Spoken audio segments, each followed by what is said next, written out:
Magandang gabi mga idol. Another vlog na naman tayo. Mga idol, pag-usapan natin ngayon kung saan ba dapat pwedeng i-park yung big bike kapag ikaw ay magpaparking. Para sa akin idol, kahit saan pwede.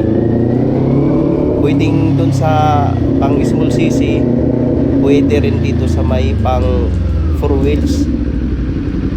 Kasi una-una idol, may mga big bike din kasi na walang center stand.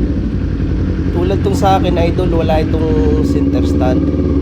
Ngayon, doon ko ito ipapark sa pang 4 wheels. Kasi pag nakatagilid kasi ito, kukuha siya ng dalawang space kung sa small cc.